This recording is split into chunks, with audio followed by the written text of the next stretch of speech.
All right, everybody, we're going to get started. I know. Well, okay. I'll let my voice reverberate here. So, listen, on behalf of CUA, I'm honored to welcome everybody in person and virtually to tonight's celebration of our recent Surgical Review Corporation accreditation and renaming of the Continence Center to the Andrew M. Shapiro Center. Shapiro. They're from Philadelphia. Okay. Tomato, okay. Shapiro, Center of Excellence, all right? Also, I want to thank everyone that contributed to making tonight's event so special. Continence Center staff, Nancy, and everyone that really helped make tonight so special. So, a Surgical Review Corporation and National Association for Continence Center of Excellence designation recognizes facilities and their medical professionals that provide exceptional care. These centers are dedicated to establishing a culture of excellence and are committed to continuous improvement to quality and patient safety. This designation memorializes the efforts and commitment of Andrew to patient care. Andrew always strived to provide every patient with the highest level of quality, safe, compassionate care, and we're very excited to share this designation and the renaming of the Continence Center with all of CUA, Andrew's friends and family, especially Suzanne, Ben, Sarah, Matthew, and Jack. So, and thank you all for coming tonight. I want to invite Sandy Siegel, who's President and CEO of UUG, up to say a few words. Thank you, Brad.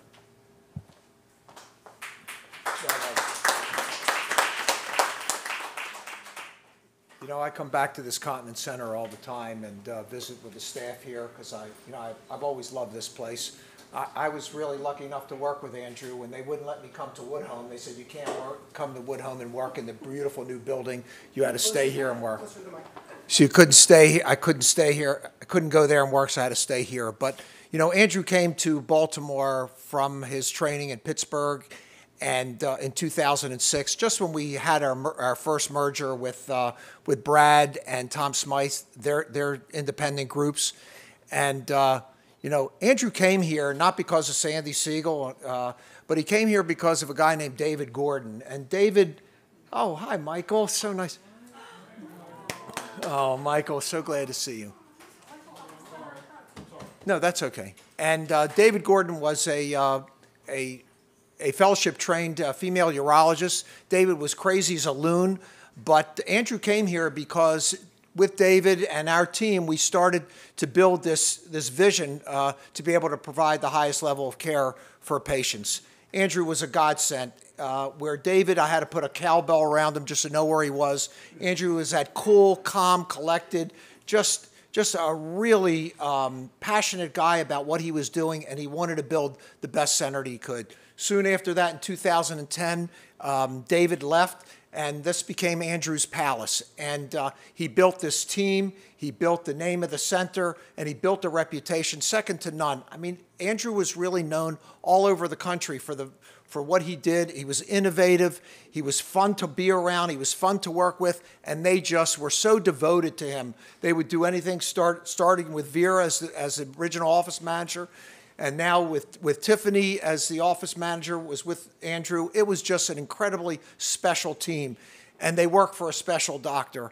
I remember once I said to Andrew, I want to hire a woman. He says to me, it's going to kill my practice. I said, Andrew, it's not going to kill your practice. He says, I'm telling you, it's going to kill it. I said, Andrew, it didn't. It won't kill it. And about 6 months after she was here, Marnie, I went back. I said, how you doing? He goes, I'm so busy. Marnie sends me everything. It's been great. So, look, he always had an opinion. As you know, Suzanne, he had a strong opinion, but he was usually pretty much correct. Nobody took care of patients like him. He taught all of us how to be a better doctor. He taught us all how to be a better person. And in his battle with his cancer, he taught us all how to be stronger, how to stay positive, to never complain. That man never missed a day of work, whether he was going through radiation or chemotherapy. He came in every single day until he couldn't anymore. He had to be in the hospital. They wouldn't let him out of the hospital, but they had to bar him from coming out. He wanted to come out so bad. But, I mean, the strength and the fortitude and the passion that he showed, I know all of us just admired him every single day. We couldn't stand that he wasn't with us. And as he started to get sicker and sicker, we got sicker and sicker with him. It was just it's been a tough time for all of us. As we walked by Andrew and I saw Jack sitting in his chair, just swirling in that chair. How did it feel, Jack? Good? Yep, it was great. We love seeing his picture. Really, as you know, he left us way too early, but he left us with something special. What was special about Andrew made us all better. That Hamish sense of his, just being a good person and being a great doctor. So I'm honored to be able to, I forgot whose idea this was. I think Sue, was this? Who? Dr. Haas. So this is Lisa Haas, who's a doctor who practiced in the Columbia office, and it was her idea. I remember that's right, you called me up and said we ought to do something special for Andrew. I hope this fulfills your wishes and what you wanted to see happen here today. I think this is all, because of you, Lisa, and this was your idea, and I hope we fulfilled your dream the way you wanted it, because he sure deserved it.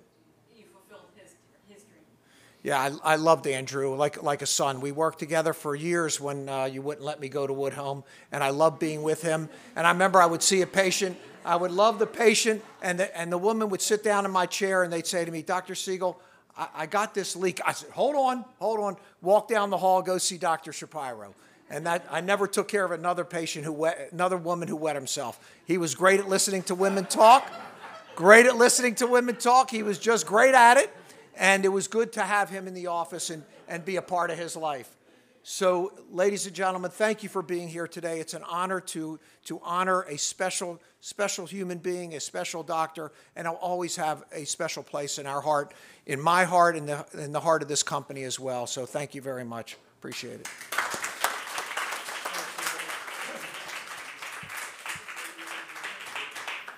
Thanks, Andy. So next up, I'd like to have Tiffany Braxton and Laura Justo come up, who work with him at the Continence Center. Laura was mentored by Andrew and has taken on the care of a lot of his patients. Tiffany was the office manager and worked intimately with Andrew for years, and they both like to come up and just speak to some patient experiences and some stories. So thank you.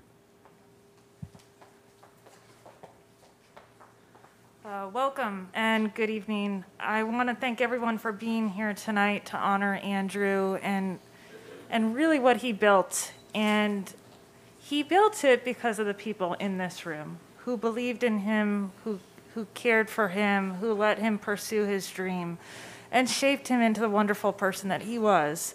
So thank you for being here. Sandy did speak about this center and how it's a center of excellence. And I think it's important to note that we shouldn't take that for granted. When Andrew came here, he did have a vision. And with Sandy's help, he built it. And it was one of the first centers in the nation to be able to deliver care to patients with voiding dysfunction, incontinence issues, really patients going through complex issues that people weren't taking good care of. And I know with his vision, his perseverance, because I'm sure there was a lot of battles to build what we have here today, he put in the fight. And so what we have here, how we take care of patients today, is because of his hard work day in and day out. I'm married to an engineer, and my kids, they're Ben and Claire. And it's funny because they don't really know what I do at work. They know that I help people, and that's about it. And so Suzanne, Jack, Matthew, Ben, Sarah, I wanted, and Tiff wanted to take a moment to help you get to know how your husband, how your dad took care of patients. I only got to know Andrew for a short period of time. I did have the privilege of getting to know him, though, in a very special way. And when he went out and I got to take care of his patients every day, it was a testimonial to who he was as a person. There wasn't one person who came into that room that didn't talk about his care, his kindness, his caregiving, and how he made them as a patient feel like the most important person in the world. we have patients who go through spinal cord injuries and accidents, and their life has just turned on a dime. They feel lost. And then they came to the Continence Center, which Andrew and everybody in this room helped build. And they felt for once that they had hope, that they could get better. I had a patient of his that had been diagnosed with breast cancer on the same day that they had an appointment with Andrew. And they came into the room, and he spent an hour with them. They didn't talk about bladders or anything like that, but he made her feel like everything was going to be okay. And he was there for her, because he was. There's patients, and we talk with them all the time, that what we take care of, there's no cure for. We can manage your symptoms. But day in and day out, when he was out, the patients would talk about how he did cure them. He gave them hope. He made them better. And when nobody else could do it, he helped with everybody in this room build a center to deliver that excellent patient care. So he really changed lives, not only of the patients, but of the people he worked with. And so I'd really love for Tiff to come up. We've had patients that I've had the privilege and honor of hearing their stories, but many have written their stories of how Andrew has taken care of them. And so, Tiff, thank you. Hello. I just wanted to say that I've worked with Dr. Shapiro for 13 years, and I've loved every moment of it. He was an amazing doctor, and I just want to share some stories that we have here. Dr. Shapiro was my urologist for 3 years. When I had given up hope of finding someone to help me, I had a spinal cord injury. He was suggested to me, and he was amazing, kind, compassionate, and caring. There will never be another doctor like him. I remember my last conversation with him. I had gone to the surgical center to get my stimulator adjusted. I did not get to see him as he was busy doing procedures. He called me the next day on a Saturday to apologize for not getting to talk to me and to see how I was doing. Very few doctors would do that. Dr. Shapiro was my doctor for many years with 2 surgeries. I knew that after each surgery, I would wake up to his wonderful bedside manner. He treated you with great compassion, respect, and caring, while giving you a better quality of life. I will always remember him and his kindness. I suffered from prostate cancer and was left completely incontinent after radical prostatectomy. Being an equine surgeon myself, I have some connections to search for the best urologic surgeon to correct my problems. His colleagues recommended your husband as hands down the best around. His great reputation was certainly justified. He was extremely bright, talented, confident, and caring. I also greatly appreciated his desire to treat me as a colleague as well as a patient. He willingly gave his cell phone number so that I could contact him with any concerns. Of course, his confidence that I would have a positive outcome after my surgery became a reality. He most definitely changed my life, and I will forever be grateful to him. My husband, George, was a patient of your incredible husband. George had primary progressive MS. Dr. Shapiro came highly recommended as the urologist who specialized in treating MS patients. George and I met Dr. Shapiro many years ago at his Westminster location, and we immediately established a wonderful rapport. His kindness, gentle manner, caring, and genuine concern was always evident. We never felt rushed, and your husband was incredibly patient with my very long list of questions and concerns at every visit. There was one time when I could not insert George's catheter after trying for hours, and it was late in the day.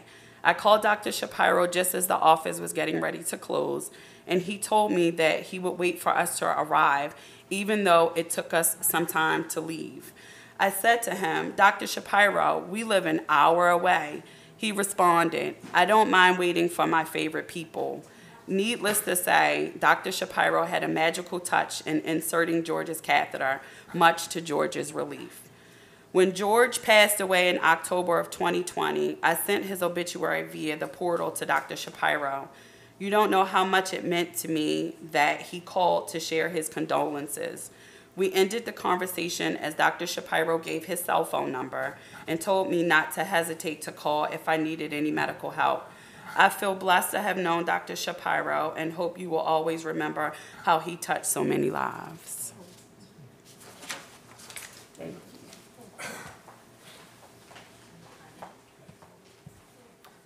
Laura and Tiffany, thank you for sharing that with us. So I'd like to invite Suzanne up and any family members that wish to speak.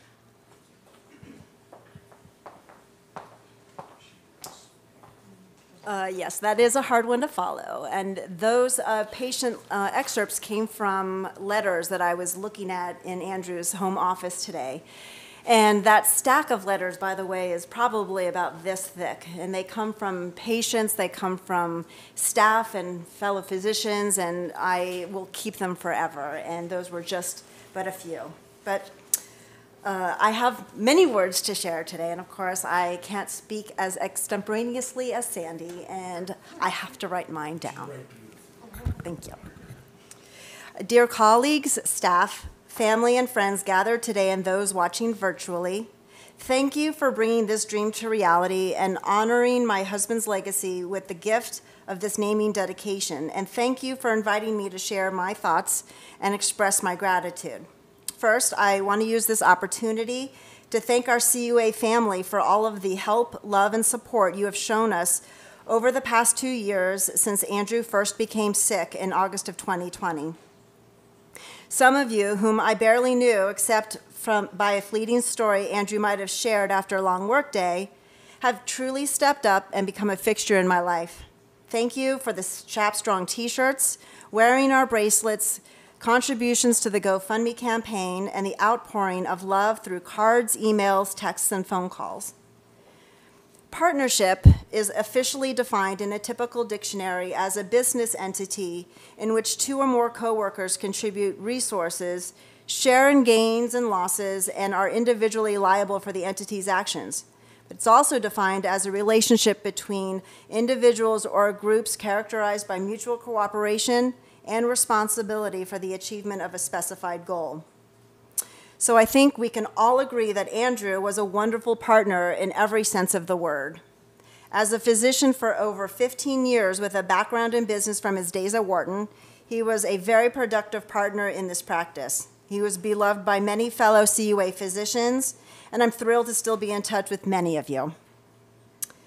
Within the office setting, he was an excellent working partner with his well-oiled nursing and administrative staff.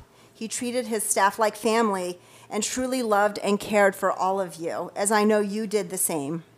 Just the other day, I had a chance to reminisce and share office stories with Sue Spurlock, who reminded me how his staff would literally have dropped anything, stopped the clock, yes, the famous clock, with his face on it, to help Andrew with anything he needed. Andrew, in turn, found simple ways to express his appreciation for them by ordering lunches or texting me at home to request I bake up some treats to bring in the following day, or shop for creative-themed holiday gifts over the years. It was always my pleasure to do so, as I know these fine office partners were like family to him and took care of my husband during long, chaotic clinic days. Andrew, in a way, was also a partner with his patients. He'd spend as much time as they needed to talk at length, to explain and re-explain diagnoses and possible treatments. A computer screen never came between a conversation Andrew was having if a patient was in his exam room. It was with pride that I would overhear him calling patients after hours, over the weekend, or while on vacation to have a quick chat or address some results that couldn't wait until the next business day. As great a partner as Andrew was in the workplace, he was also the most amazing partner in our own family. What a husband to me and a dad to our 4 children he was. He was the glue who brought and sealed us all together, but we are holding tight together as we remember what a gift and a treasure he was to us all. I'm excited to let you know that Andrew actually knew this day was coming, the renaming of the Continence Center, this was in the works before he passed away. And a little birdie had whispered the idea to him last April while he was awaiting yet another round of treatment. He even saw some logo samples, which he loved, and he responded via text on April 4th, 2021, and his response was, I quote directly from his cell phone, which I still have, so you can call it later if you want. I'm blown away. This is so not necessary, but so appreciated. That was Andrew for you, a quiet, soft-spoken, and very humble man indeed.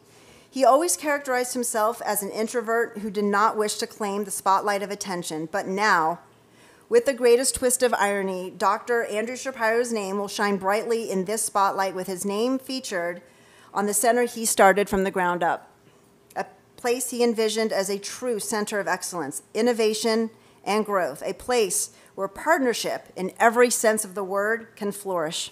Thank you very much.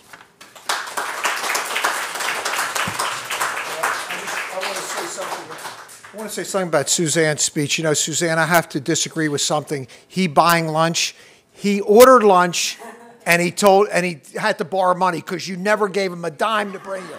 So, Tiffany, how much money does he owe you? Okay, Tiffany, how much? Trust me, he still owes everybody money here. Never had a dime on him, Suzanne. I had to keep him on a short leash. Was it tight, or you just didn't give him any money? You never paid for lunch, but Suzanne did bring in all the treats. Suzanne, thanks for sharing that with us. So, Suzanne, I'd like to invite you and your children up. We're going to have the ribbon cutting. Sandy, if you want to come up too.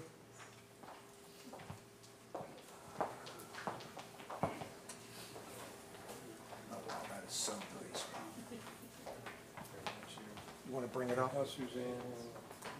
Suzanne, come on up, guys. Suzanne and children, why don't you come on? Thank you for this honor. Here, come on up. Ben, come on in here. Take it. Since you look more like him than your sister. You know. Come around. Hold my You hand. guys ready to do it together? Ready? 1, 2, and 3. Very nice.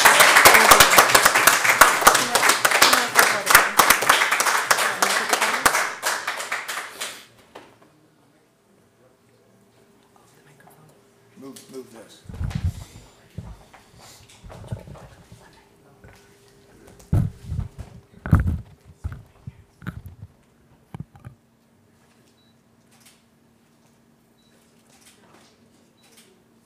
And Lisa, one with you since it was your idea. Come on over here, Lisa. Please. I'm asking you nicely.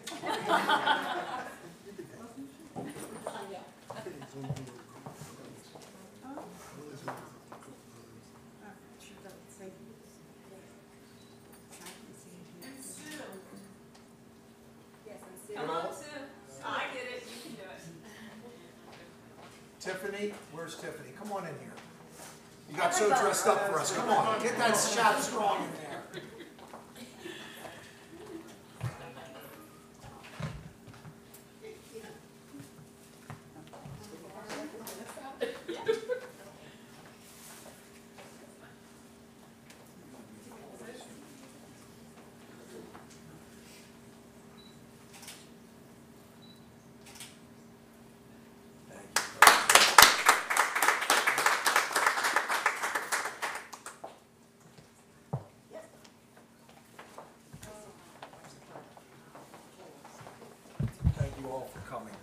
Really means a lot to all of us. So I want to thank everybody that attended virtually and in person, and please feel free to stay around and share stories with Suzanne and her family. Thank you. They want to take another picture of you holding this for the kids.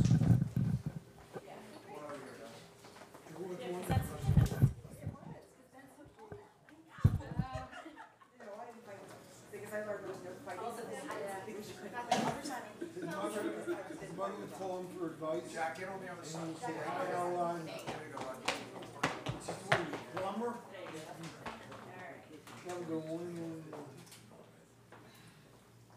He's well known by the